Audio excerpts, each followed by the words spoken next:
My brother Jason and our unemployed uncle stood in the unfinished kitchen of the craftsman home I spent a decade saving for, smoking cigarettes while forging my signature on a power of attorney. They were finalizing a cash sale to a shadow buyer, planning to pocket $450,000 and leave me drowning in a fraudulent mortgage. I watched them measure my living room like an auction lot, powerless to intervene from my office desk 15 miles away.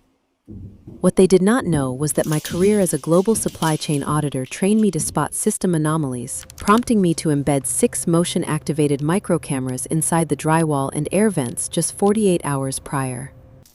By sealing that forged document, they didn't just steal a house, they walked directly into a felony financial fraud snare I had already primed to snap shut. My name is Elena, I am 32 years old, and I am a senior logistics manager. Before I continue this story, drop a comment with your local time and where you are watching from. Hit like and subscribe to Sweet Life Drama if you have ever had your own relatives exploit your independence to fund their bad decisions. Trust me, you will want to hear exactly how I locked the handcuffs on their wrists right at the closing table. The crack in my family facade started showing 2 weeks before that camera footage. I was on my hands and knees in my new living room in Charlotte, North Carolina, scraping decades-old varnish off the original oak floorboards. The front door swung open without a knock. My mother, Susan, stepped inside, her designer heels clicking against the raw wood.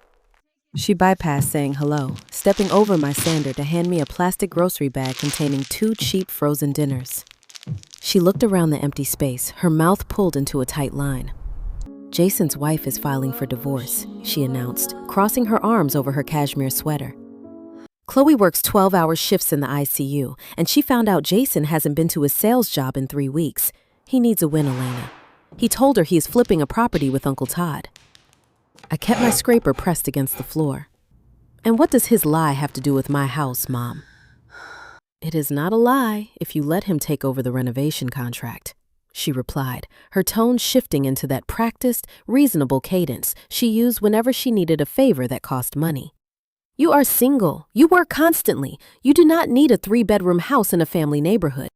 Let your brother put his name on the deed. When he sells it, he can pay you back your initial deposit. It saves his marriage. I stood up, wiping sawdust from my jeans.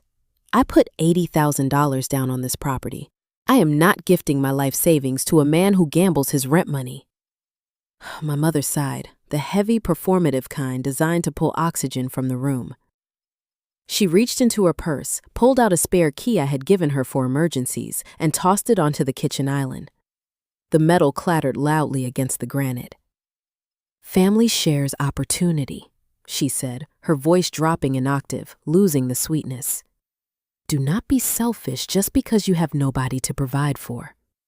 She walked out, letting the heavy oak door slam shut. The glass panes rattled. I looked at the key sitting on the island. I should have taken it back right then.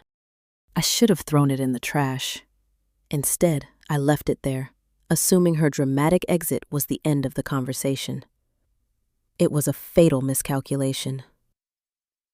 4 days later, that same key vanished from my island. A few days after that, small things began changing. The deadbolt felt stiff. A roll of copper wire disappeared from the garage. Muddy boot prints tracked across the back patio, far too large to be mine. They were testing the perimeter.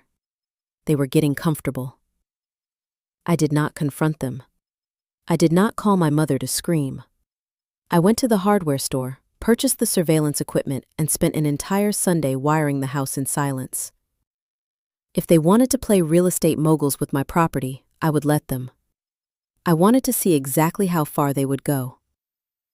The answer arrived on my phone screen the following Tuesday at 2:14 in the afternoon. The security application pushed a silent notification to my smartwatch during a logistics meeting. I excused myself, stepped into the empty hallway, and opened the live feed. Jason was standing at my kitchen island, pulling a brass deadbolt out of a plastic shopping bag. Uncle Todd stood next to him, holding a cordless drill. They were changing my locks in broad daylight. I pressed record, held my breath, and watched my own flesh and blood begin the hostile takeover of my life. I watched the brass deadbolt slide into place through the lens of my hidden camera. The mechanism clicked with a sharp metallic snap, securing my own front door against me. Jason wiped his hands on his denim jeans, tested the new knob, and nodded at Uncle Todd. They walked back to their vehicle and drove away. The live feed cut to a silent, empty hallway. I did not throw my phone. I did not scream. I opened my cloud storage application, created a new folder labeled Evidence, and uploaded the 12-minute video file. To comprehend the sheer audacity required for a man to break into his sister's house and change her locks in broad daylight, you have to understand the specific gravity of the Townsend family dynamic. In our household ecosystem, Jason was a permanent victim of circumstance, and I was the designated rescue station. His failures were treated like environmental phenomena, unpredictable weather events that he simply could not avoid. My successes were treated as communal resources. The pressure driving Jason's current desperation had a name: Chloe. Chloe is my sister-in-law. She is a Black woman with a mind like a steel trap, currently serving as the charge nurse for the Level 1 Trauma Center at Mercy Hospital. She manages gunshot wounds, multi-vehicle pileups, and cardiac arrests for 14 hours a day. She is the sole breadwinner for their household, carrying the mortgage, the groceries, and the health insurance. Chloe married Jason 5 years ago because he played the role of a devoted, unlucky father perfectly. He took out the trash, made school lunches, and constantly talked about his impending big break in the corporate world. Chloe trusted him. She believed his narrative of corporate layoffs and unfair bosses. But a woman who spends her days triaging severe trauma eventually develops an instinct for detecting lies. Over the past few months, her patience had worn paper thin. Jason had been unemployed for 9 weeks, spending his days on the couch playing video games while telling Chloe he was networking. He owed $30,000 across 4 different credit cards. I knew about the debt because I watched my mother, Susan, pay it off. 2 months ago, I walked into my parents' kitchen and found Susan sitting at the island, staring at a laptop screen. She was logged into her retirement portal. She liquidated $15,000 from her 401k and wired it directly to Jason's checking account. When she saw me standing in the doorway, she closed the laptop screen fast. She defended the action before I even asked a question, stating Jason just needed a bridge loan to get through a tough quarter. But Jason needed more than a bridge loan to keep his marriage intact. He needed a victory. He needed to prove to his exhausted, brilliant wife that he was a provider. So he invented a lie. He told Chloe he was partnering with Uncle Todd to flip a distressed property. He claimed they were pooling their resources, managing contractors, and preparing for a massive return on investment. I discovered this lie during a brief encounter at the hospital. I stopped by Mercy Hospital to drop off a birthday gift for my nephew since Chloe was working a weekend shift. I found her at the nurse's station, writing notes on a patient chart. She looked up, dark circles under her eyes, but managed a warm smile. She thanked me for the gift, then lowered her voice. She told me she was proud of Jason. She said he showed her the architectural blueprints for the new property and explained the sweat equity he and Todd were putting into the renovations. My heart stalled in my chest. I asked her what the blueprints looked like. She described a 1920s craftsman layout, detailing the exact structural changes I had commissioned for my own living room. Jason had stolen copies of my floor plans from my dining table during a brief visit weeks prior. He was using my property to construct a fictional empire for his wife. Susan knew about the lie.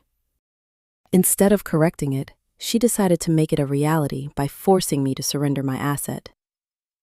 The phone call started the very next day. Susan called me while I was driving home from a supply chain audit. Her tone was bright, carrying that artificial sweetness she used when demanding a concession. She asked me to sign the renovation contract over to Jason. She suggested I let him manage the site and put his name on the project documents. I told her I was not handing over a house I purchased with my own cash just so Jason could play real estate mogul. Her voice lost the sweetness. She stated Chloe was packing her bags. She said Jason was on the verge of losing his family, and my refusal to step aside was sealing his fate. I told her his lies were his own problem. I ended the call and tossed my phone onto the passenger seat. 3 minutes later, the screen lit up with a text message from Susan. Family means sharing opportunities, Elena. Do not be selfish when your nephew needs a future. No apology for asking me to forfeit my life savings. No acknowledgement of the sheer insanity of the request.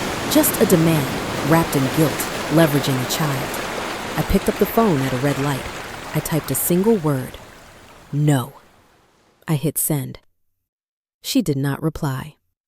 That silence was the moment they abandoned persuasion and pivoted to theft. When asking failed, they decided to take. 2 days after the locks were changed, the motion sensor on my phone chimed again. Thursday morning, 10:15 a.m. I was sitting in my office, reviewing a freight manifest. I opened a live feed. Jason and Todd were back in my kitchen.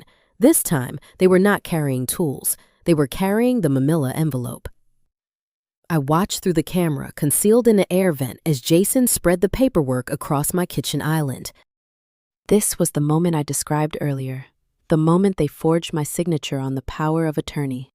The audio feed picked up their conversation with terrifying clarity. Jason tapped the paper with his pen. He looked at Todd and stated the timeline. Chloe had given him an ultimatum the night before. She wanted to see the escrow deposit from the property flip by next Friday, or she was taking the kids and moving in with her sister in Atlanta. The clock was ticking. They needed a cash buyer, and they needed the transaction closed in 7 days. Todd asked about the notary. Jason confirmed the disgraced contact from the golf course was ready to stamp the document at noon. They planned to walk into a title company, present the forged document, and authorize a wire transfer to an LLC Jason had registered under his own name. They thought they were brilliant. They thought they had bypassed the system. They failed to realize that every step they took left a digital footprint. A forged document requires a title company. A title company requires a closing table. A closing table requires all parties to sit in a room and finalize the crime. I closed the live feed on my monitor. I picked up my desk phone and dialed the direct line for Margaret Hayes, a real estate attorney who had negotiated my original closing. She answered on the second ring. I told her I needed an emergency meeting. I told her my brother was attempting to sell my house, and I possessed high-definition footage of the entire conspiracy. Margaret asked how fast I could reach her office. I grabbed my car keys, walked out of my corporate building, and prepared to build a trap they could never escape. The first week of October brought a shift in the weather, and the first physical anomaly. My job as a senior logistics manager requires me to identify microscopic ruptures in global supply chains. A delayed freight train in Chicago. A missing shipping container in Rotterdam. A weight discrepancy on a cargo manifest. I am trained to look at a complex system, locate the specific point of failure, and trace the damage back to the source. In the real world, data points are physical objects. When inventory vanishes from a secured facility, you do not ask the warehouse staff for their feelings. You check the perimeter. You review the access logs. You secure the asset. The first rupture in my personal supply chain appeared on a Tuesday evening. I drove to the property after my shift to verify a scheduled drywall delivery. The autumn air was sharp, carrying the scent of dry leaves and wet asphalt. I walked to the back door, key in hand, and stopped on the concrete step. The aged brass core of the deadbolt caught the porch light at an irregular angle. A fresh, jagged silver scratch scored the metal right above the keyhole. Someone had dragged a rigid tool against the cylinder, testing the tension, trying to force the mechanism. I unlocked the door, stepped inside, and walked straight to the attached garage. The space held my renovation materials, inventoried and stacked by category. I ran my eyes over the plumbing fixtures, the insulation rolls, the electrical supplies. There was a gap on the second shelf. 2 heavy spools of 12-gauge copper wire were gone. Current market value sat at roughly $300.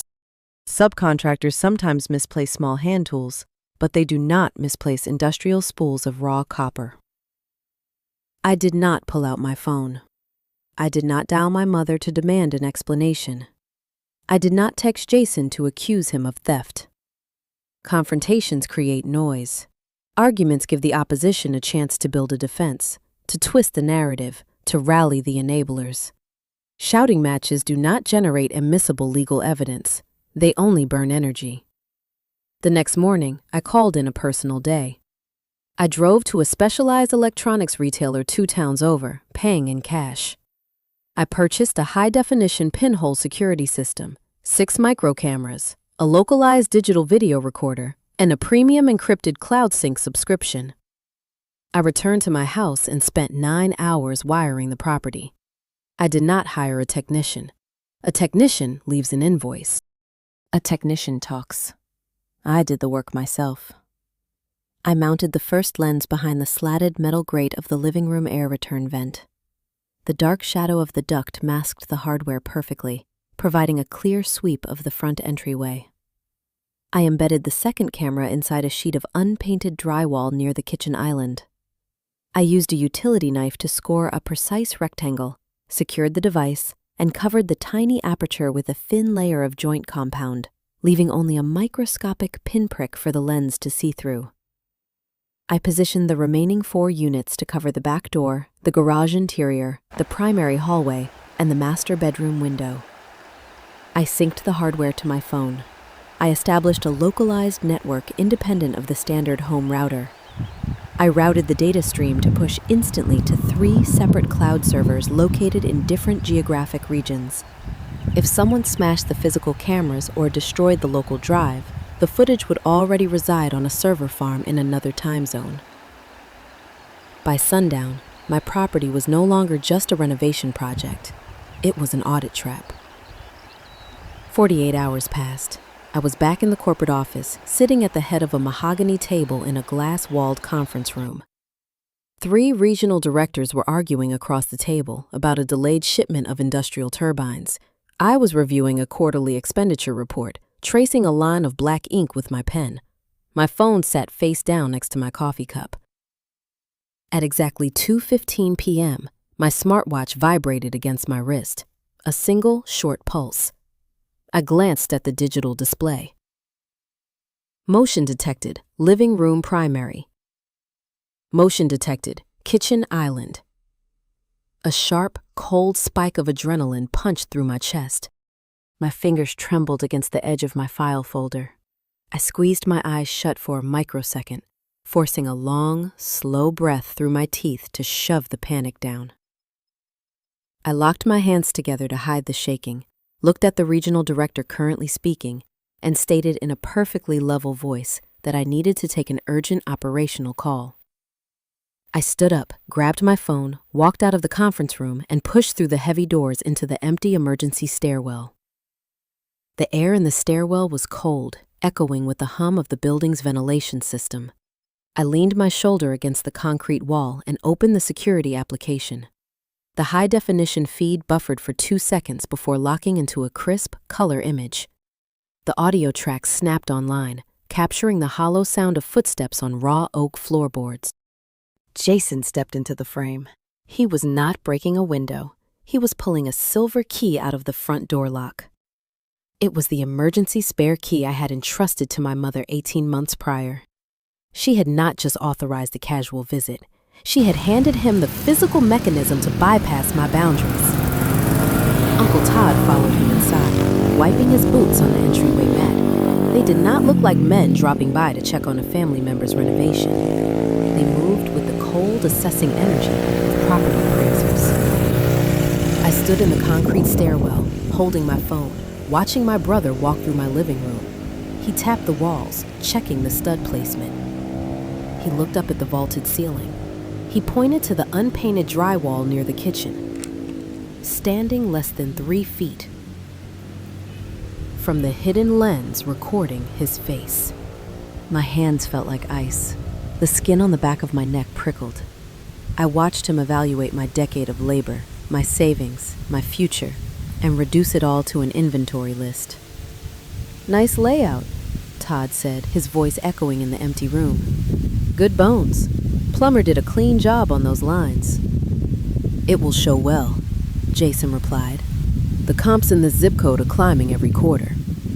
Todd pulled a pack of cigarettes from his jacket, lit one, and dropped the burnt match onto my unfinished floor. He took a drag and exhaled a stream of gray smoke toward the ceiling. "You sure she won't check the county registry?" If she catches the filing early, this whole thing blows up. Elena works 60 hours a week, Jason replied. His tone was casual, dismissing my entire existence with a wave of his hand. She tracks cargo ships. She does not track local real estate filings. By the time the bank sends a notice, the LLC will have the deed, and we will have the wire transfer. Jason unbuttoned his coat. He reached into his inner pocket and pulled out a thick manila envelope. He tossed it onto the kitchen island. The heavy paper slapped against the granite countertop. He unclasped the metal fastener and pulled out a stack of legal documents. He flattened the pages with his hand, positioning them right in the center of the camera's focal point. "Get a pen," Jason instructed, tapping the bottom line of the top page. "We need to get this notarized by 3. I walked out of the glass-walled conference room, leaving the quarterly freight report spread across the mahogany table. I did not offer an explanation to the regional directors. I rode the elevator to the underground parking garage, got into my car, and drove toward the city center. The sky over Charlotte was a flat, bruised gray. The traffic on Independence Boulevard moved in a slow crawl. I gripped the leather steering wheel so hard, my knuckles turned a bruised, bloodless white. My chest felt hollowed out by the betrayal, but with every mile, I forced my ragged breathing to slow. I swallowed the rising lump of grief until it solidified into a cold, sharp focus. I was no longer a sister dealing with a problematic sibling. I was an auditor, tracing a critical failure in a secure system. The Mecklenburg County Register of Deeds occupies the ground floor of a brutalist concrete municipal building downtown. The air inside smelled of floor wax, ozone from the copy machines, and old paper. I pulled a numbered ticket from the dispenser and waited my turn. 10 minutes later, a clerk with tired eyes and a blue lanyard called me to the plexiglass window. I handed her my driver license and provided the parcel identification number for my property. I asked for any filings recorded within the last 72 hours. The clerk tapped her keyboard, frowned slightly at the screen, and hit print. The laser printer behind her hummed. She slid a single sheet of paper under the narrow gap in the partition. I picked up the document. The header read General Power of Attorney. The text granted Jason full legal authority to execute real estate transactions, transfer titles, and redirect escrow funds on my behalf. I looked at the bottom of the page. My name was signed in black ink. The forger had pressed hard into the paper, creating heavy, uneven strokes. The loops of the letters were too wide, the slant leaning left instead of my natural right. Below the fraudulent signature sat a raised notary seal belonging to a man named Gregory Vance. Jason had executed his plan exactly as the audio feed predicted. The document was officially stamped, recorded, and integrated into the county database. The crime was no longer a conversation in my kitchen. It was a matter of public record. My hand, hidden deep inside the pocket of my trench coat, grabbed my metal keyring. I squeezed the jagged edges so hard the physical pain finally grounded me, my knuckles turning bone white beneath the fabric. I forced my heart rate to drop, locking my expression into an absolute emotionless mask. I folded the document, thanked the clerk, and walked back to my car. I drove 3 blocks to the law offices of Caroline Hayes. I bypassed the receptionist, knocked once on Caroline's open door, and walked in. I sat in a leather chair opposite her desk. My voice was low, meticulously steady, betraying none of the chaos inside my head. I placed the printed county record on the wood surface, set my phone next to it, cued the security video file, and pressed play. Caroline leaned forward. She watched the 12-minute clip in silence. She watched Jason unlock my front door. She listened to Uncle Todd detail the cash buyer timeline. She heard the plan to use a disgraced notary. When the footage ended, Caroline picked up her pen, tapped it once against her legal pad, and looked at me. Her expression was entirely devoid of emotion. "He filed a fraudulent instrument with a government agency," she stated. "That elevates this from a family dispute to a felony." I told her I did not want a simple trespassing charge. I wanted a wire fraud conviction. Caroline nodded. She picked up her desk phone and dialed a number from memory. She asked for Detective Marcus Davis in the Financial Crimes Unit. Detective Davis arrived 20 minutes later. He wore a dark raincoat over a blue dress shirt and carried a worn leather notepad. He sat in the chair next to mine. Caroline handed him the forged deed. I played the video a second time. Davis watched the screen, his eyes tracking Jason's movements around my kitchen island. He wrote 3 lines of notes in his pad. When the audio feed captured the mention of the Titan Title Company and the Friday closing date, Davis stopped writing. "If I drive over to your house and arrest them right now," Davis said, "the district attorney can only charge them with forgery and uttering. They will hire a defense attorney. Your brother will claim it was a misunderstanding. He will say you gave verbal permission and he was just helping with the paperwork. He will cry in front of a judge, claim family miscommunication, and walk away with probation." I looked at the detective. How do we ensure he does not walk away? Davis leaned forward, resting his forearms on his knees. "We need them to attempt the financial transfer. They have to sit at the closing table, present the forged document to the escrow agent as a legitimate instrument, and sign the authorization to wire the funds. The moment they attempt to execute that fraudulent loan and close the sale, they commit felony financial fraud. The state prison sentence carries a mandatory minimum." Caroline looked at the forged document. "The closing is scheduled for Friday morning at 9 o'clock. Titan Title Company handles the escrow. They operate out of a corporate park in South Park." Davis closed his notepad and stood up. "I know the compliance officer at Titan Title. We will let the closing proceed as scheduled. We will set up a surveillance room adjacent to the main conference area. The escrow agent will present the final wire transfer authorization. We wait for your brother's pen to touch the paper. Then we walk in." I agreed to the terms. I shook the detective's hand, thanked Caroline, and left the office. The air outside had dropped 10 degrees. The wind pushed dead leaves across the brick sidewalk. I drove back to my apartment, a temporary rental I was using while the Craftsman house underwent renovations. I unlocked the door, dropped my keys on the counter, and opened my laptop. I needed to understand the exact shape of the machine Jason had built. I ran a corporate registry search on the buyer listed in the forged paperwork. The entity was named Apex Holdings, LLC. The search results loaded instantly. Apex Holdings had been formed 17 days ago. The registered agent address routed to a mailbox rental store situated between a dry cleaner and a discount grocery outlet. Jason had not just found a shady buyer looking for a quick flip. He had orchestrated a shell entity with Uncle Todd as the sole registered owner to bypass any self-dealing red flags at the title company. Jason planned to use the power of attorney to sell my house to Todd's LLC.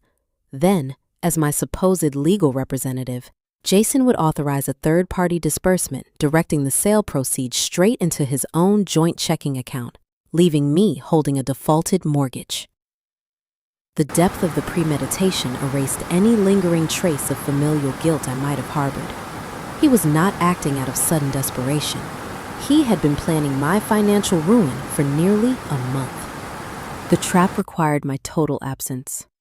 Jason needed to believe I was oblivious, working my regular corporate hours, buried under supply chain logistics. To maintain the illusion, I needed to play my designated role in the family system. I needed to be the quiet, dependable sister who asked no questions. My phone vibrated against the granite counter. The screen illuminated the dark kitchen. It was a group text message from my mother, Susan. She had included Jason, Chloe, Uncle Todd, and me. The message read, "Family dinner tomorrow night at 7. Jason has secured a major contract. We are celebrating his new business venture. Attendance is mandatory. Do not be late." I stared at the glowing screen. The audacity was a physical weight in the room. They were planning to steal $450,000 from me on Friday morning. On Wednesday evening, they expected me to sit across a dining table, eat a home-cooked meal, and celebrate the success of the very theft that would destroy my life. They wanted me to applaud my own execution. I picked up the phone. My thumb hovered over the keyboard. I did not type a confrontation. I did not ask questions. I played the role they assigned me. I typed a 2-word reply, hit send, and locked the screen. See you. I spent Wednesday morning mapping the financial architecture of Jason's shell company. Apex Holdings, LLC was registered to a commercial mail receiving agency, but the operating agreement required a designated receiving account for the title company wire transfer. I accessed the county tax database and cross-referenced the LLC filing with state business records. Jason had listed a joint checking account to receive the funds. Uncle Todd had no capital, so Apex Holdings was using a high-interest hard money lender to fund the fraudulent purchase. But hard money lenders require a guarantor with verifiable income and stellar credit. Jason was tethering Chloe to a federal crime. He listed her as the primary personal guarantor for the $300,000 bridge loan. If she signed that promissory note, Chloe would become an active co-conspirator in felony financial fraud. Her nursing license would face immediate revocation. She would lose her career, her income, and potentially her freedom. My brother was building his escape raft by dismantling her life. I printed the state business registry page, placed it in a manila folder, and locked it in my desk drawer. I drove to my corporate office and worked a standard 10-hour shift. I approved freight manifests. I routed cargo ships. I maintained the baseline behavior of a woman who suspected nothing. At 6:45 that evening, I parked my car along the curb of my parents' suburban driveway. The house glowed with warm yellow light from the front windows. I walked up the concrete path and opened the front door. The smell of roasted chicken and garlic filled the entryway. My mother, Susan, stood at the kitchen island, transferring vegetables into a ceramic serving bowl. She wore a tailored beige sweater and pearl earrings, projecting the image of a matriarch presiding over a successful family. She looked up, wiped her hands on a linen towel, and offered a tight, practiced smile. "You made it," Susan said. Her tone carried a subtle edge, a reminder of our previous phone call. "Jason is in the living room. Go say hello." I walked into the adjacent room. Jason stood near the fireplace holding a glass of red wine. He wore a crisp button-down shirt tucked into dark denim. Uncle Todd sat on the leather sofa, nursing a beer, his leg bouncing in a rapid, nervous rhythm. Todd lacked Jason's sociopathic calm. Todd was a man waiting for a floorboard to snap. Jason raised his wine glass toward me. "Elena, glad you could take a break from the spreadsheets to join us." "I rarely miss a celebration," I replied, keeping my voice flat. "Mom said you secured a major contract." "Real estate," Jason said, swirling the wine. "Distressed properties. Todd and I found a motivated seller. We close on Friday morning." He looked me directly in the eyes. He was daring me to ask questions. He wanted the thrill of lying to my face. "The market is highly volatile right now," I said. "I hope you secured a clean title." Todd stopped bouncing his leg. He stared at his beer bottle. Jason formed a slow, self-satisfied smirk. "The title is flawless. We did our due diligence." The front door opened. Chloe walked into the entryway carrying a heavy canvas tote bag. She wore her blue hospital scrubs. Dark circles shadowed the skin under her eyes, the physical residue of a 12-hour shift managing trauma patients. She dropped her bag by the door and leaned against the wall, exhaling a long, exhausted breath. Jason walked over, placed a hand on her lower back, and kissed her cheek. He played the part of the supportive husband with sickening precision. "Rough shift?" he asked. 3-vehicle pileup on the interstate. Chloe answered, rubbing her temples. "I spent 6 hours stabilizing a teenage driver." She looked at me and managed a genuine smile. "Hi, Elena. It is good to see you." I hugged her. Her shoulders were tense, knotted tight from stress and chronic fatigue. "You look exhausted, Chloe. You should be resting, not attending a dinner party." "Jason wanted to celebrate," she said, looking up at him with a mixture of hope and desperate fatigue. "He says the escrow clears on Friday. We can finally pay off the credit cards." My chest tightened.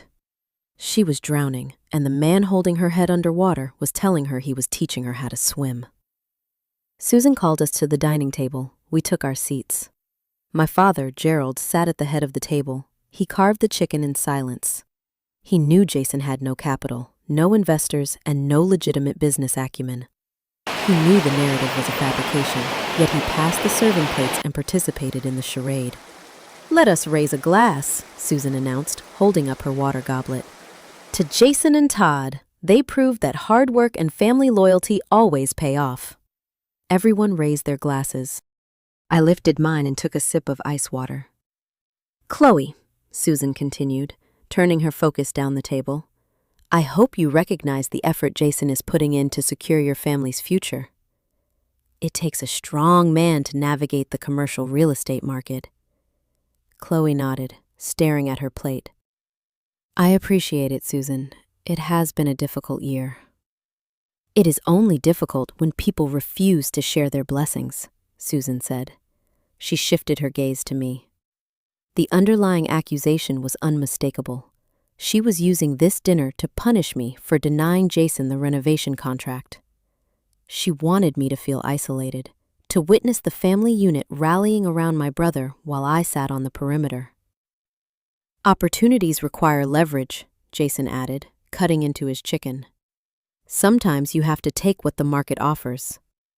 "Right, Elena." He was mocking me. He was sitting at a dining table, eating a meal paid for by his mother, boasting about a business deal funded by his sister's stolen asset. The arrogance of the display was a monument to his own narcissism. "Leverage is dangerous," I replied, setting my fork down. "If the foundation is weak, the entire structure collapses. You have to ensure all your signatures are authentic." Todd dropped his fork. It clattered loudly against the ceramic plate. He grabbed his napkin and coughed, his face flushing a deep, blotchy red. "Everything is authentic," Jason said. His voice lost a fraction of its warmth, his eyes narrowed. "The paperwork is airtight." "Then you have nothing to worry about," I said. The dinner proceeded in a strained, artificial rhythm. I ate my food. I engaged in minor small talk with Chloe about the hospital. I asked my father about his truck maintenance. I played the role of the oblivious, slightly alienated sister perfectly. I gave them no reason to suspect the guillotine suspended above their necks. At 8:30, I stood up and carried my plate to the kitchen sink. I told Susan I had an early morning conference call with a European shipping vendor and needed to leave. Chloe met me in the hallway as I put on my coat. "Thank you for coming, Elena," she said quietly. "I know things have been tense with your mom." I looked at her. She was a good person, trapped in a predatory system. A sharp instinct urged me to warn her. I wanted to tell her to pack her bags, take her children, and drive away from this house. But any warning would tip off Jason, allowing him to cancel the transaction and evade federal charges. He would slink back into the shadows and find another way to drain her dry. The only way to save Chloe was to let the trap snap shut. "Take care of yourself, Chloe," I said. "Friday will change everything. I promise you that." She offered a tired smile, interpreting my words as encouragement regarding Jason's fictional payout. "I hope so. Drive safe." I walked out to my car. The night air was sharp and bitter. I drove back to my apartment, leaving the warm, glowing house behind me. I opened the security application on my phone. The cameras showed my Craftsman house resting in total darkness. The new locks held. The perimeter was secure. The silence of the empty rooms offered a sharp contrast to the crowded, loud dining room I had just left. My family operated on noise, on constant verbal manipulation and overlapping narratives. I was fighting them with silence. Thursday dragged by with agonizing slowness. I sat at my desk, staring at supply chain metrics that blurred into meaningless numbers. At 2 p.m, my office line rang. It was Caroline Hayes, my real estate attorney. "I spoke with the escrow officer at Titan Title," Caroline said, her voice brisk and professional. "Apex Holdings LLC submitted the wire transfer request forms this morning. The closing is officially scheduled for 9 a.m. tomorrow in Conference Room B. Detective Davis will be on site by 8:30. "Who is required to sign the final disbursement authorization?" I asked. "Uncle Todd is listed as the sole managing member of Apex Holdings to avoid automated fraud alerts," Caroline replied. "But as your attorney in fact, Jason submitted a third-party disbursement authorization. He is directing the sale proceeds to be wired into his own joint marital account." To clear a sudden third-party deposit of $300,000 without triggering an anti-money laundering freeze, the title company requires both receiving account holders to sign the banking disclosures. My grip on the phone receiver tightened. Jason was not merely using Chloe's account. He was dragging her to the closing table to put her physical signature on the fraudulent paperwork. He was using her medical career as a shield. He calculated that if the transaction was flagged by banking regulators, a joint account co-signed by an ICU nurse would look far more legitimate than a shell account run by two unemployed men. "She has no idea what he is doing," I said. "He is walking her into a felony." "Detective Davis is aware of the marital dynamic," Caroline said. "We will intervene before she executes the bank disclosures. But Jason and Todd must sign the escrow release first to trigger the wire fraud statute. We need their ink on the paper." "I will be there at 8:30, I said. I hung up the phone. I opened my cloud storage application and reviewed the security footage one final time. 12 minutes of clear, undeniable theft.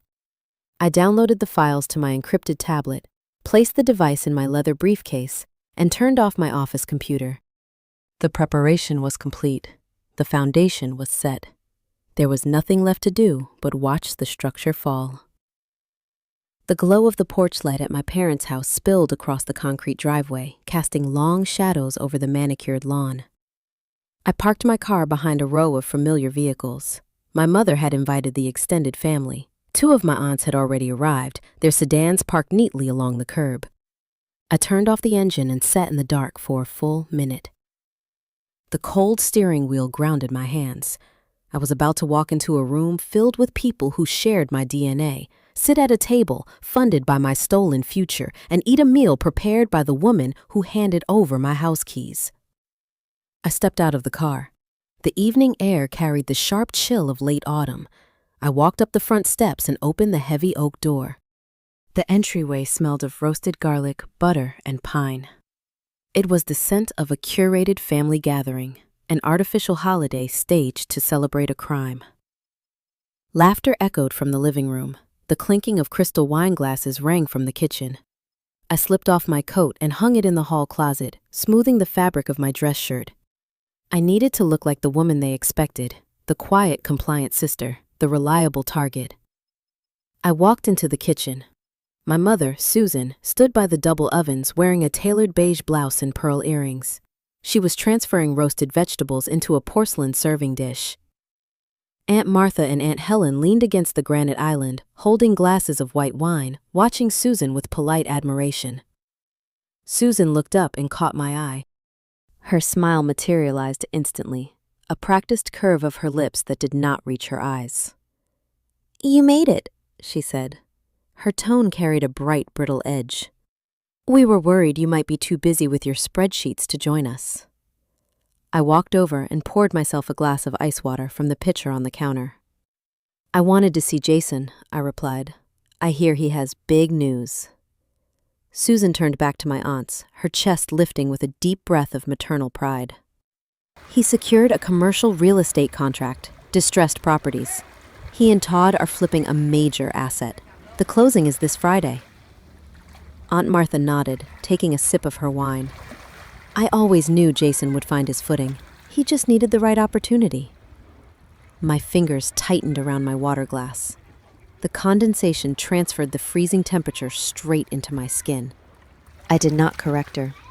I did not mention that the distressed property was my primary residence. I just nodded, offered a tight smile, and walked toward the living room.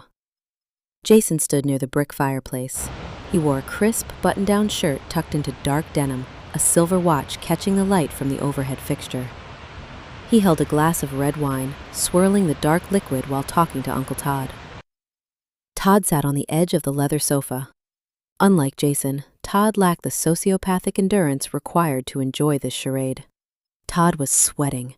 His leg bounced in a rapid, nervous rhythm, his eyes darting toward the front door every few minutes. He nursed a bottle of beer, peeling the paper label off with his thumbnail. Jason looked up and saw me. The arrogant smirk on his face widened. He took a step forward, raising his wine glass in a mock salute. "Elena, Glad you could grace us with your presence. I kept my voice entirely neutral. You look like a man who just won the lottery, Jason. Hard work pays off, he said. He took a slow sip of his wine, holding my gaze. You just have to know how to navigate the market. The front door opened. The heavy wood swung wide, letting in a rush of cold air. Chloe walked into the entryway. She carried a thick canvas tote bag over her shoulder. She wore her royal blue hospital scrubs, a stethoscope draped around her neck, and a plastic badge reel clipped to her hip. The dark circles under her eyes mapped the physical toll of a 12-hour shift in the intensive care unit. She dropped her heavy bag by the door and leaned her forehead against the wall for a brief second, exhaling a long, ragged breath. Jason set his wine glass on the mantel. He crossed the room, placed a hand on the small of her back, and kissed her cheek. He played the role of the supportive, successful husband with terrifying precision. Rough shift, he asked, his voice dripping with synthetic empathy. 3 admissions from a highway pilot, Chloe answered, rubbing her temples with her fingertips. I spent 4 hours stabilizing a teenager. She opened her eyes and looked at him. Despite the profound exhaustion etched into her face, a genuine hopeful smile broke through. But I kept thinking about Friday, she whispered. Jason pulled her into a hug. I told you, babe, everything changes on Friday. My stomach turned. The physical sensation of disgust rolled through my core. She was a brilliant, hard-working woman drowning under the weight of her husband's failures. And the man holding her was using her medical license and her joint bank account as a shield for a federal wire fraud scheme. She thought he was building a foundation for their family. She did not know he was handing her the matching half of a prison sentence. Susan called us to the dining room. The long wooden table was set with linen napkins and the good silver. My father carved the roast in silence, offering a firm nod of approval as he handed Jason a plate of meat. Susan tapped her fork against her water goblet. Let us raise a glass, she announced. To Jason and Todd. They prove that loyalty and taking initiative always yield results. Everyone raised their glasses. I lifted my water glass and touched it to my lips without drinking. Chloe, Susan continued, turning her focus down the table. I hope you recognize the effort Jason is putting in to secure your family's future. Chloe nodded, staring at her plate. I appreciate it, Susan. It has been a difficult year. It is only difficult when people refuse to share their blessings, Susan said, shifting her gaze directly to me. But family always finds a way to take what is rightfully theirs. I set my glass down, keeping my expression perfectly pleasant. That is a beautiful sentiment, Mom. It's fascinating how quickly a piece of property can change hands when the right signatures fall into place. Todd choked on his beer. He grabbed a linen napkin, coughing loudly into his fist, his face flushing a deep, mottled red. Jason slapped Todd on the back, missing the subtext entirely. He smirked, leaning back in his mahogany chair. Opportunities require leverage, Jason said, cutting into his chicken. Sometimes you have to take what the market offers. Right, Elena? I actually learned a lot from watching you. Did you? I asked, my voice carrying a flat, unyielding chill. Absolutely, Jason boasted loudly, ensuring the entire table fell silent to listen. You taught me that if an asset is just sitting there, a smart investor steps in and claims it. You just have to be bold enough to draft the paperwork. I picked up my knife, letting the silver catch the overhead light. Being bold is easy, Jason. But paperwork leaves a permanent trail. You have to ensure all your documents are completely authentic. The authorities can be so particular about fraudulent signatures. Todd dropped his butter knife. It clattered loudly onto the hardwood floor. He scrambled under the table to retrieve it, his hand shaking visibly when he resurfaced. Jason just laughed, a short, arrogant sound. Do not worry about me, little sister. My paperwork is absolutely flawless. I know exactly what I am signing my name to.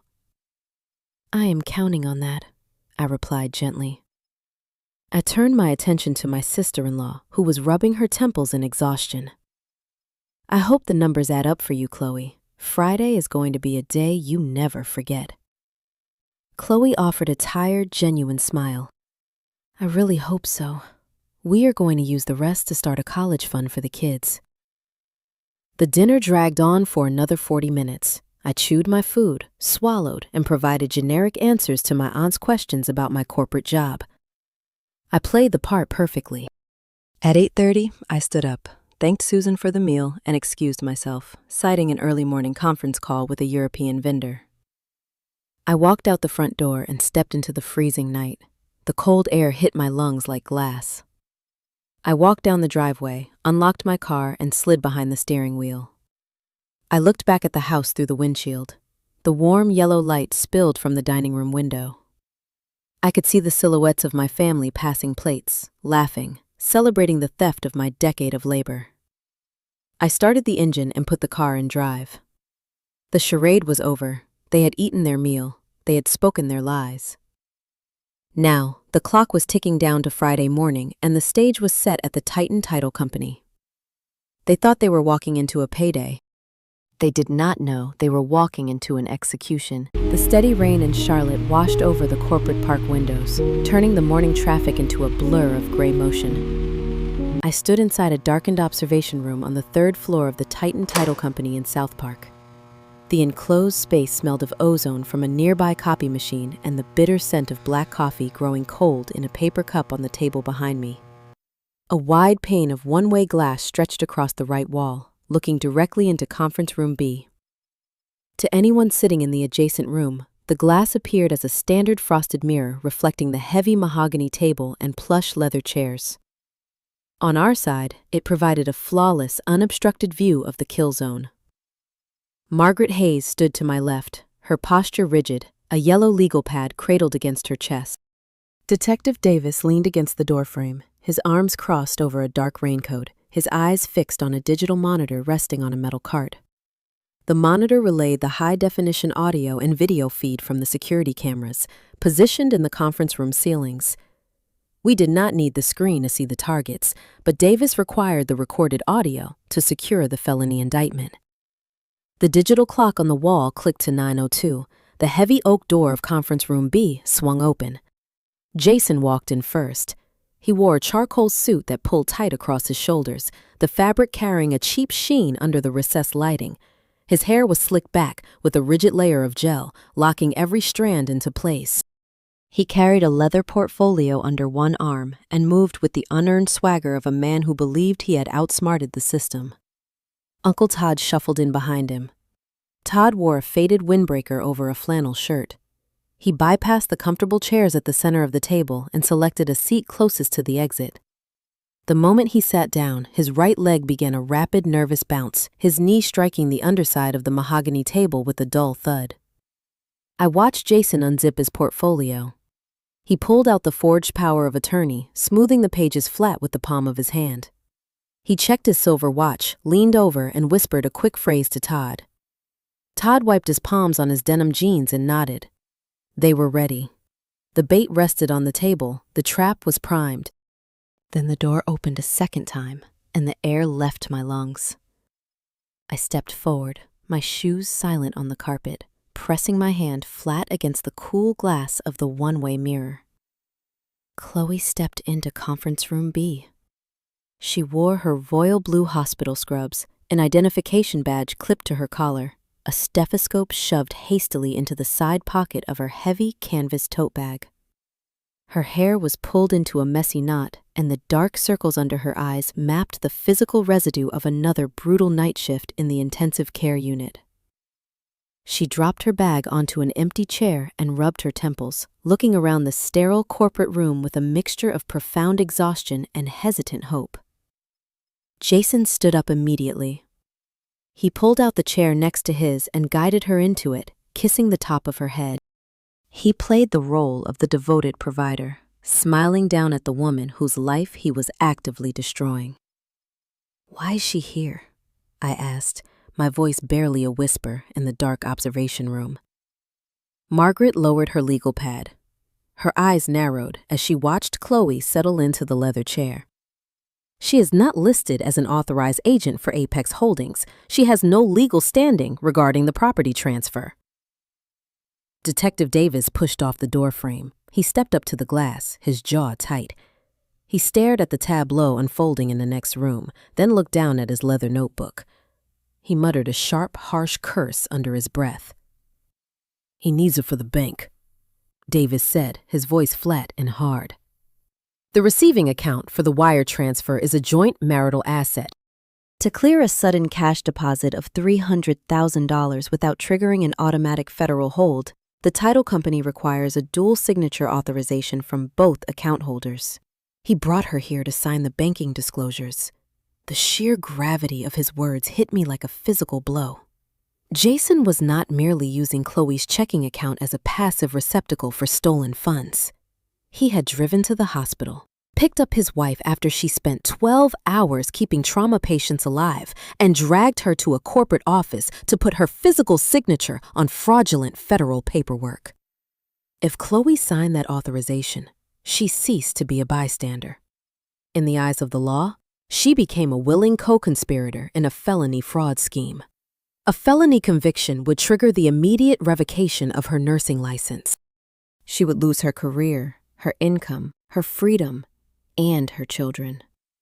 Jason was treating her spotless record as a human shield, calculating that banking regulators would not freeze an account co-signed by an exhausted ICU nurse. He was selling her life to buy his way out of debt. I looked through the glass. The audio feed crackled to life as Chloe spoke. "I can only stay 20 minutes, Jason," she said, her voice thin and tired. "The charge nurse needs me back for a staffing meeting at 10. Are we just waiting on the check?" Jason rubbed her shoulder. "It is a wire transfer, babe. Much faster. The escrow agent just needs to verify our account details. You sign one piece of paper and we are done. We pay off the credit cards tonight." Chloe leaned her head against his arm, offering a small, grateful smile. "Thank you for figuring this out. I know I have been stressed lately. I am proud of you." Jason kissed her forehead. "I told you I would take care of us." My stomach twisted. The level of sociopathic detachment required to look your wife in the eyes, accept her gratitude, and hand her a pen that will end her life was beyond my comprehension. Uncle Todd stared at the wall, refusing to look at either of them, his leg bouncing faster. Margaret turned to Davis. "If she signs the banking disclosure, you have to arrest her too. The statute leaves no room for selective enforcement on site. We stop it before she signs," Davis replied, unbuttoning his raincoat to clear access to his duty belt. "We let Jason and Todd execute the escrow release. That binds them to the forged deed. The second they pass the banking authorization to the wife, we breach the room." The heavy door of Conference Room B opened for the third time. The escrow agent walked in. She wore a tailored skirt suit and carried a thick, color-coded file folder. She offered a bright professional smile, oblivious to the fact that she was officiating a crime scene. She took her seat at the head of the mahogany table, directly across from Jason. "Good morning, everyone," she said, her voice crisp through the audio feed.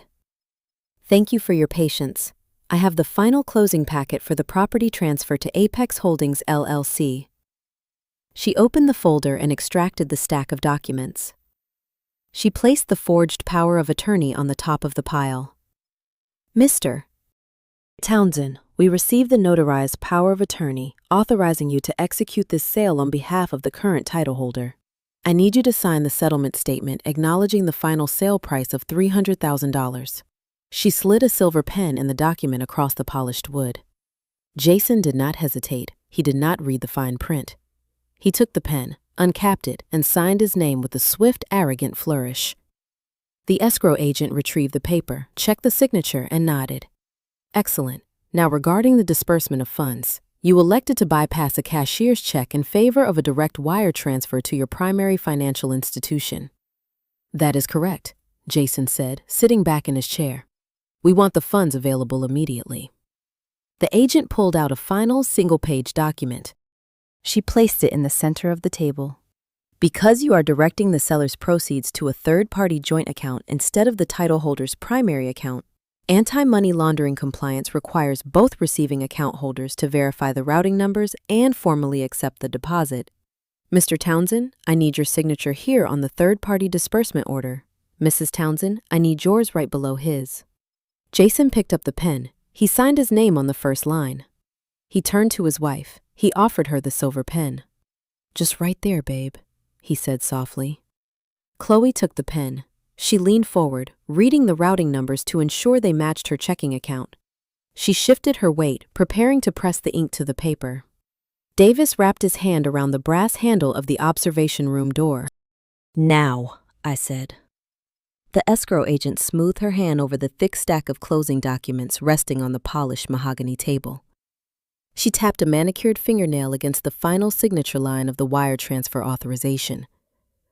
Mr. Townsend, we have the notarized power of attorney on file, she said, her voice carrying the practiced, cheerful cadence of someone accustomed to handing over large sums of money. All we need now is for you and your wife to sign this final disbursement order. Once the ink is dry, $300,000 will be wired directly into your joint checking account within 2 hours. Jason picked up the spare silver pen resting next to the leather folio. His face broke into a radiant, self-satisfied smile. He turned his chair slightly to face Chloe, leaning in to drop his voice into a warm, intimate register. I told you, babe, he whispered, reaching out to squeeze her shoulder. I told you I would fix this. Everything changes today. Chloe took the primary pen from the escrow agent. Her hand hovered over the heavy bond paper.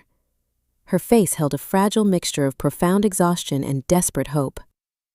The dark circles under her eyes seemed to lighten for a fraction of a second as she looked at the printed numbers on the page. $300,000. Salvation from the crushing debt her husband had drowned them in. She lowered her hand. The metal nib of the pen made physical contact with the signature line. I pushed the heavy frosted glass door open. The metal hinges swung wide without a sound, but the sudden shift in air pressure caused every head in the room to snap toward the entrance. I stepped across the threshold, my low heels sinking into the plush corporate carpet. Detective Davis walked in a half step behind my right shoulder, his raincoat dripping rainwater onto the floor. Margaret Hayes flanked my left, her yellow legal pad tucked under her arm like a weapon. The oxygen left the room. The atmosphere froze into a rigid, breathless block of ice. Jason sat frozen in his leather chair, his radiant smile calcifying into a grotesque mask of shock. The muscles in his neck seized, his fingers went slack. The silver pen slipped from his grip and hit the mahogany table with a dry, hollow clack that echoed like a gunshot in the silent room. Uncle Todd did not freeze. His survival instincts kicked in before his conscious brain processed the threat. He scrambled backward, his chair legs screeching against the carpet. He lunged toward the secondary exit leading to the hallway, his eyes wide and panicked. He made it exactly 2 steps before a uniformed patrol officer stepped into the doorway, filling the frame. The officer rested a hand on his utility belt and offered Todd a cold, unblinking stare. Todd stopped dead, his chest heaving, trapped between the mahogany table and a badge. I walked forward, pulled out the empty leather chair directly across from Jason, and sat down. I rested my forearms on the cool wood. Sorry I'm late, I said, keeping my voice flat and conversational. But I figured I should be present when someone sells my own house. Jason's face drained of color. The deep tan he cultivated faded into a sickly, bloodless gray. He looked at me, then at the badge clipped to Detective Davis's belt, and finally at the escrow agent, who had instinctively pulled the stack of documents away from the center of the table. Elena, Jason stammered. His voice cracked, the smooth baritone replaced by a thin, reedy squeak. What are you doing here? This is a private meeting. It ceased to be a private meeting the moment you handed a forged federal document to a title officer, Detective Davis interjected. He stepped up to the table, pulling his leather notepad from his pocket. Jason Townsend, step away from the paperwork and keep your hands where I can see them. Jason's eyes darted around the room, hunting for an exit, a loophole, an excuse. He fell back on the only strategy he knew. He played the victim. There is a misunderstanding, he said, raising his hands in a placating gesture. My sister is confused. Our mother authorized this.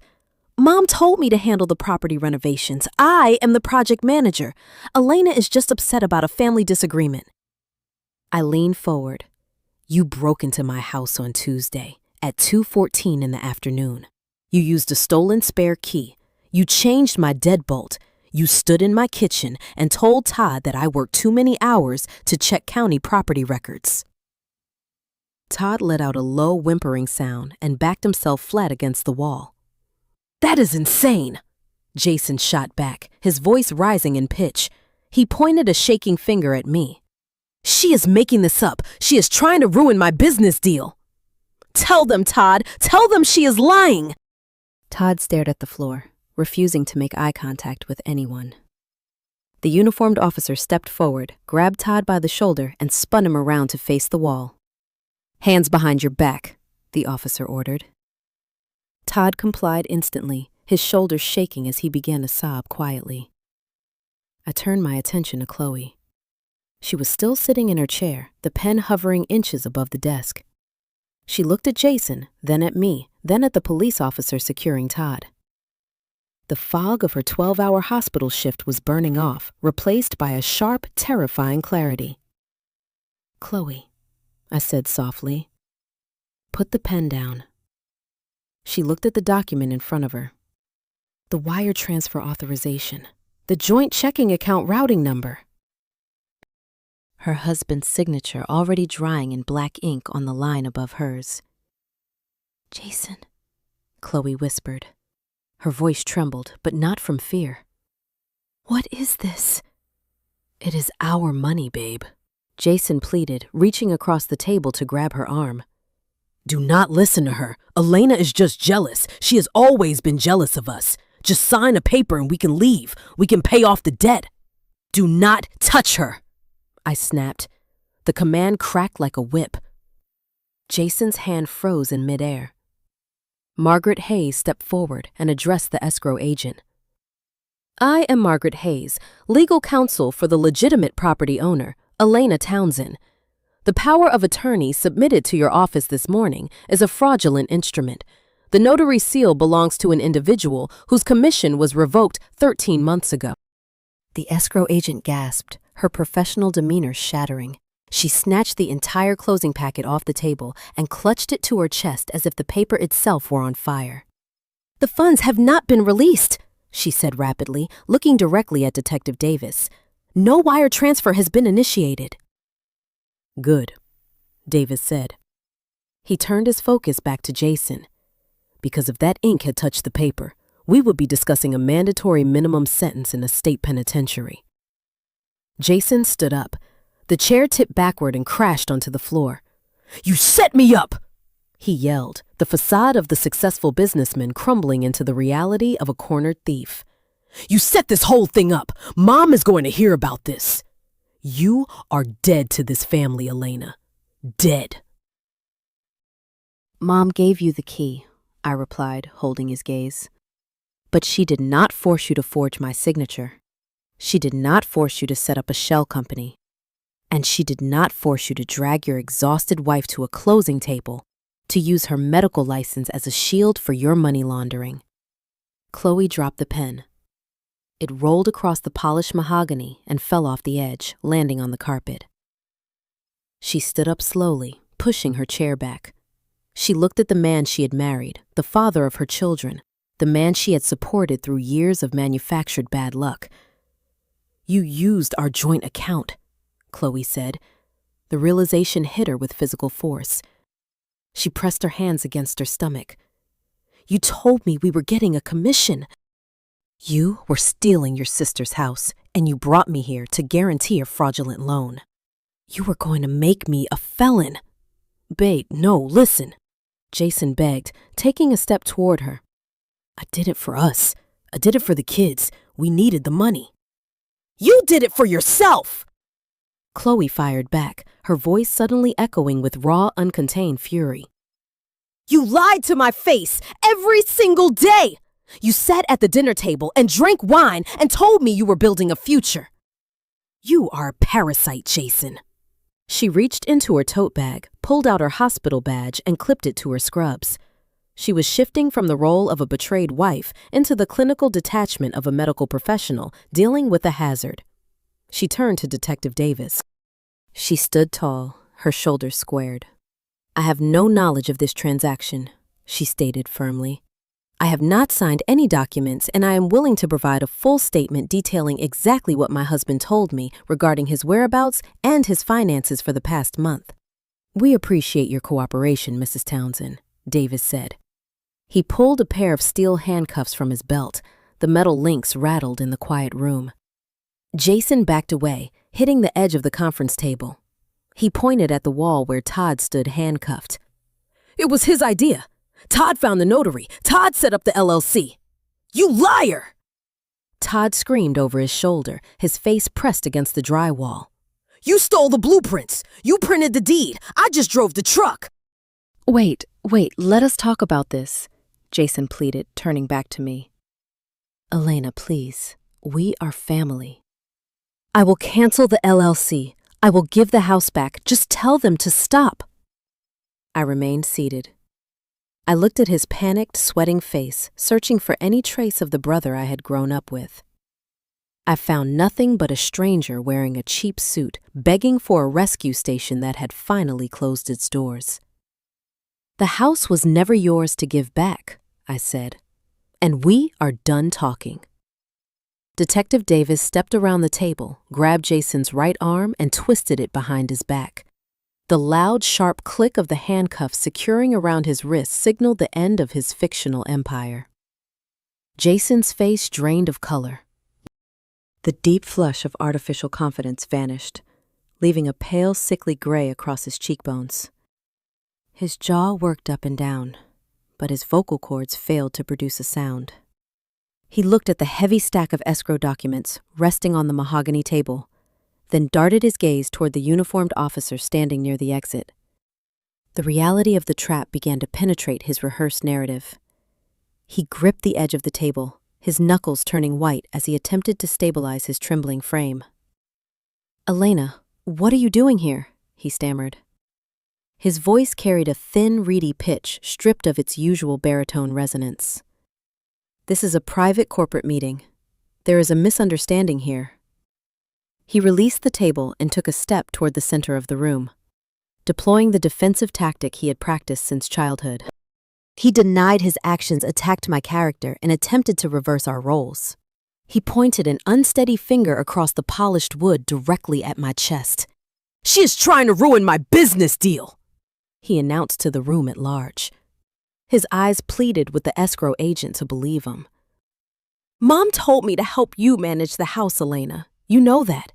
She gave me the key to check the property for the renovation schedule. You are blowing a family miscommunication out of proportion and destroying a legitimate real estate transaction." I did not blink. I did not raise my voice to match his escalating panic. I did not offer a counter-argument or attempt to defend my character against his fabricated accusations. Arguments provide a liar with oxygen. I intended to suffocate his narrative with raw data. I stood up from my chair and walked past him. I moved toward the far wall of the conference room where a flat panel monitor hung above a credenza. I pulled my phone from my coat pocket. I tapped the screen navigation icon, selecting the wireless casting option. The digital display on the wall flickered from a standby logo to the mirrored screen of my device. I opened the encrypted cloud storage folder, selected the primary video file, and pressed play. The high-definition footage illuminated the dim conference room. The hidden camera angle provided a flawless sweeping view of my unfinished kitchen. The audio track crackled to life, projecting the hollow sound of boots walking across bare oak floorboards. Everyone in the room turned their attention to the monitor. On the screen, Jason walked into the frame.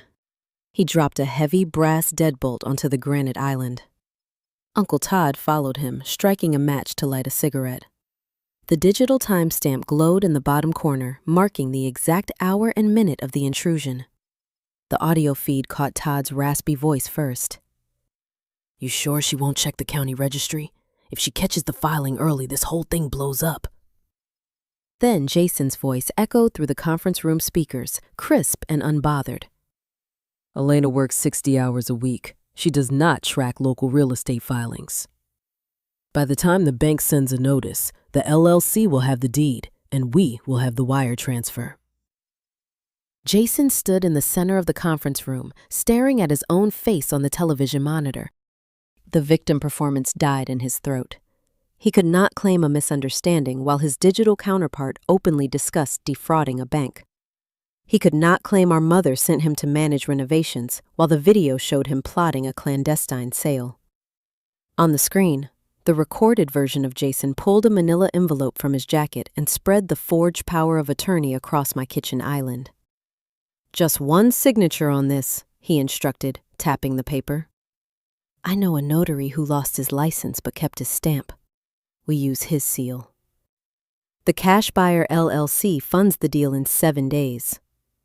Todd exhaled a cloud of smoke toward my ceiling. "What about Elena? She loses the house and the equity." Jason laughed on the recording, a short, dismissive sound that filled the silent conference room. "Elena can take care of herself. She always takes care of herself. I need this cash to keep Chloe from filing for divorce." I paused the video, leaving the frozen image of Jason smiling over my forged signature burned into the screen. I turned my attention away from my brother and looked at Chloe. She sat in the leather chair, her hands resting in her lap, her posture rigidly straight. The profound exhaustion that usually clouded her features had evaporated. She stared at the paused video image, then lowered her gaze to the mahogany table. She looked at the wire transfer authorization form resting inches from her fingertips.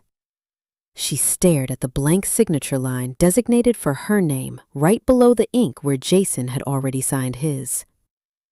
The architecture of the trap became visible to her in real time. She processed the routing numbers matching her joint checking account. She processed the sum of $300,000 printed in black ink. She realized she was not sitting in a corporate office to support a successful husband. She had been escorted to a crime scene to serve as the designated recipient of stolen funds. Jason took a hesitant step toward her. He reached out his hand, hovering in the space between them. "Babe," he whispered. His voice was a fragile, desperate plea. "Please listen to me. I had a plan. I did this for us. We needed the money to clear the debt. I was trying to save our family." Chloe did not look at his outstretched hand. She stood up, pushing her heavy chair back. The wheels dragged across the carpet, creating a harsh scraping sound.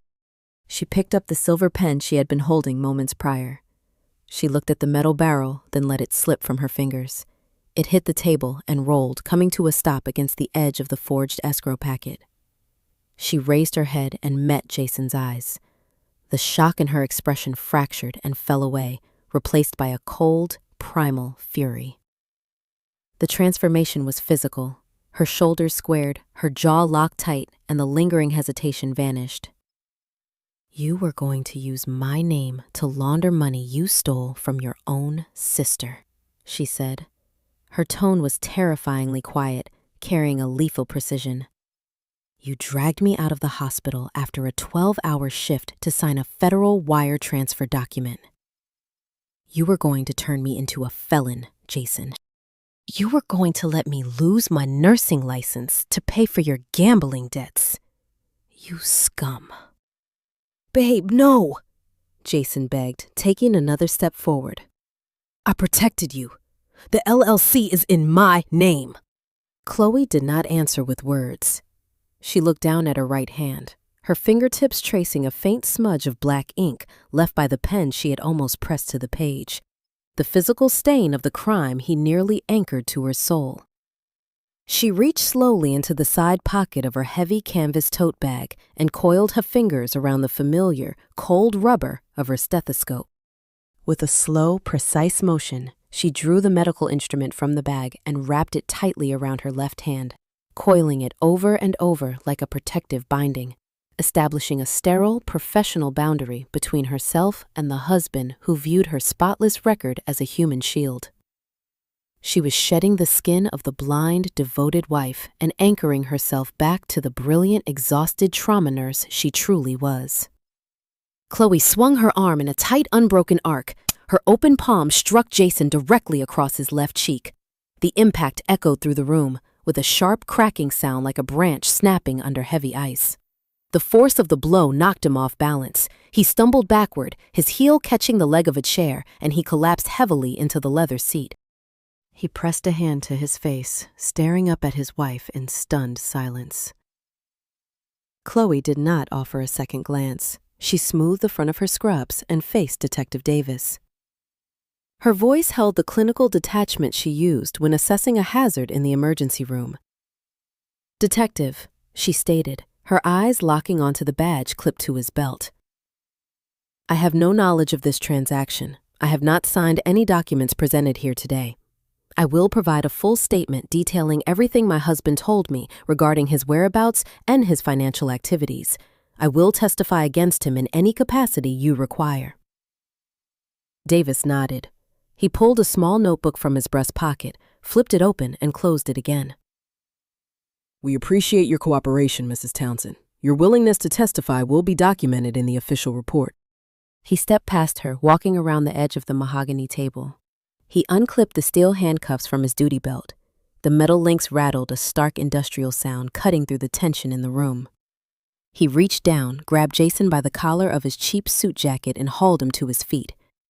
"Jason Townsend Davis," said his voice, projecting the unquestionable authority of the state. "You are under arrest for forgery, uttering a forged instrument, and attempted felony financial fraud."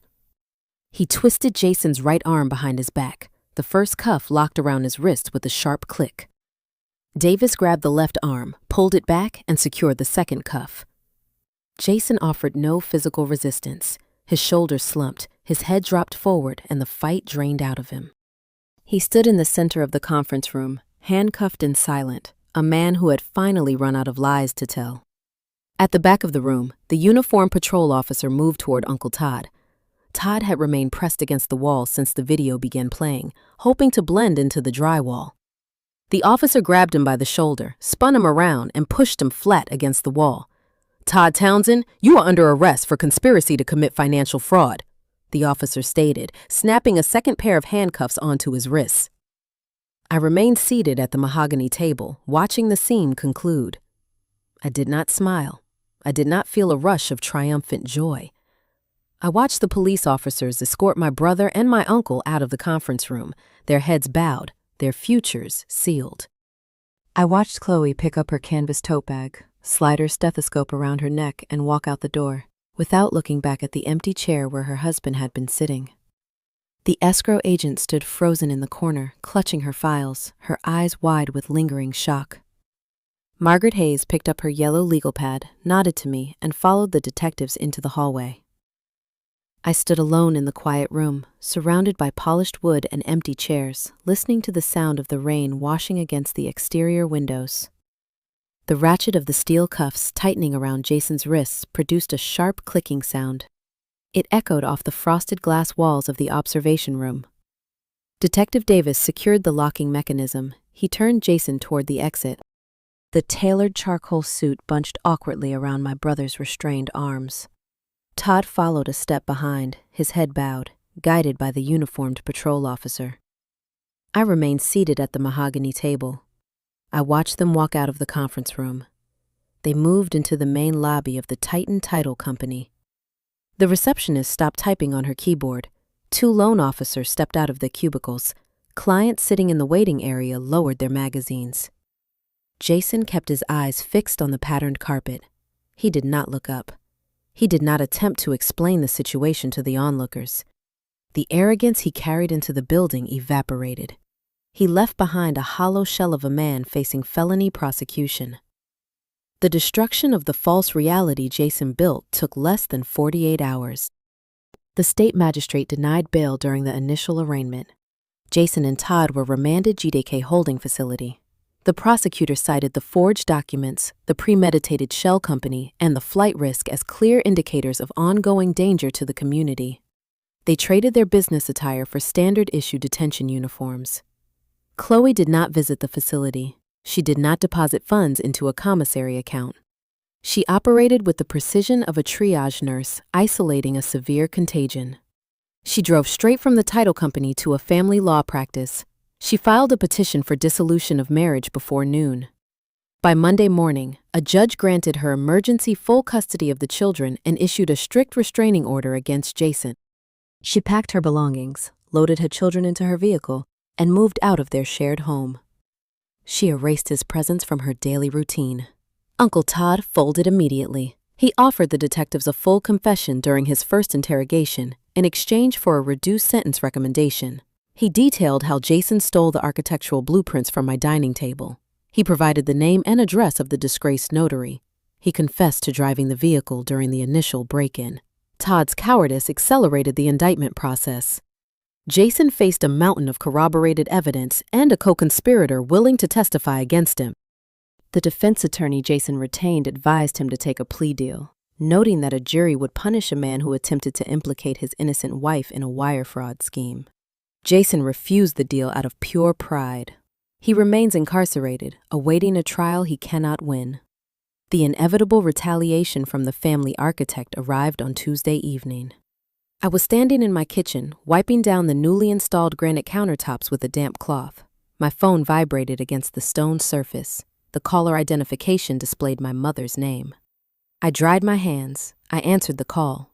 I did not offer a greeting. Susan bypassed any introductory pleasantries. Her voice carried a shrill, ragged edge. "You destroyed this family!" she screamed into the receiver. "You sent your own brother to a state prison!" He is sharing a cell with criminals. How do you sleep at night, knowing you ruined his life over a piece of property? I leaned against the counter. I looked out the window at the dark outline of the oak trees in my backyard. "I sleep in the house I paid for," I replied. "He was trying to provide for his wife," Susan countered. She shifted instantly into the familiar narrative of Jason as the tragic hero. "You have no heart. You have always been cold. You could have stopped the police. You could have dropped the charges." "I did not forge a federal document," I stated, keeping my tone flat and unyielding. "I did not hire a corrupt notary. I did not set up a fake limited liability company to launder stolen funds. Jason made those decisions." "He made a mistake!" she yelled. Her breath hitched as she deployed tears she expected me to comfort. "Family forgives mistakes." "Family is not a license to steal," I said. "A mistake is forgetting a birthday. Plotting for a month to steal $450,000 and saddle me with a defaulted mortgage is a calculated attack. The person who put Jason in a cell is Jason. His greed built the trap. Your constant enabling walked him right into it. You handed him the key to my front door. You told him I would just get over it." The line went silent. The performance stopped. She realized I possessed the audio recording from the hidden camera. She realized her own words were documented and preserved. "Do not ever call this number again," I said. I pressed the end call button. I opened the contact settings. I selected the block caller option. I did the same for my father, Aunt Martha, Aunt Helen, and every relative who had attended that Wednesday dinner. I severed the digital arteries connecting me to their toxic ecosystem. The relatives who attended that dinner party stopped gathering. The illusion of the perfect family shattered under the weight of public felony charges. Susan and Gerald isolate themselves in their suburban home, unable to explain away the absence of their golden child to the neighbors. The system they maintain required a scapegoat to function. Without me there to absorb the financial and emotional deficits, their structure collapsed inward. A few weeks after the arrest, Caroline Hayes called my office line. She informed me that the Titan Title Company had permanently flagged Jason and Todd in their regional database. The fraudulent deed was officially expunged from the county registry. My title remained clear. Detective Davis sent a brief email confirming that the prosecutor secured the grand jury indictment. The legal machinery operated exactly as intended. I thanked them both and closed the files. Today is a Sunday in late April. The weather in Charlotte carries a crisp, clean edge. I'm sitting on the front porch of my Craftsman home. The renovation is finished. The exterior siding wears a fresh coat of slate blue paint. The raw oak floorboards inside are sanded, stained, and sealed. The house smells of lemon oil, fresh coffee, and blooming jasmine from the garden boxes I planted along the railing. No spare keys exist. The upgraded deadbolt secures solid wood doors. The hidden cameras remain active, their small lenses silently guarding the perimeter. I hold a ceramic mug filled with dark roast coffee. The ceramic is warm against my palms. I listen to the wind move through the branches overhead. I do not check my phone for angry text messages. I do not brace myself for unannounced visitors. I enjoy the profound, unbroken quiet of a space I control. If you are watching this and you are trapped in a family system that demands you sacrifice your stability to cover up their toxic behavior, I want you to remember 3 things. First, silence is your greatest weapon. When you catch them plotting, do not scream. Do not argue. Arguments just give manipulators a chance to build a defense. You stay quiet and you gather your evidence.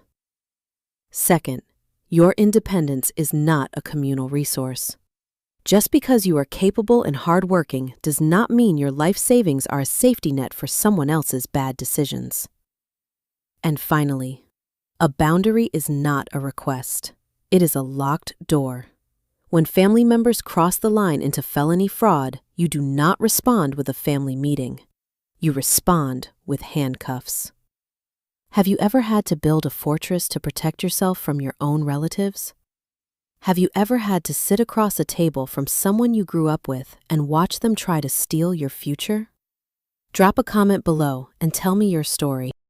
Let me know the exact moment you decided to stop playing the victim and start building your trap. I read every single comment. Do not forget to hit the like button and subscribe to Sweet Life Drama. Sharing these experiences reminds us that we are not alone in standing our ground. Stay safe, trust your instincts, and remember that sometimes the truth is the sweetest revenge.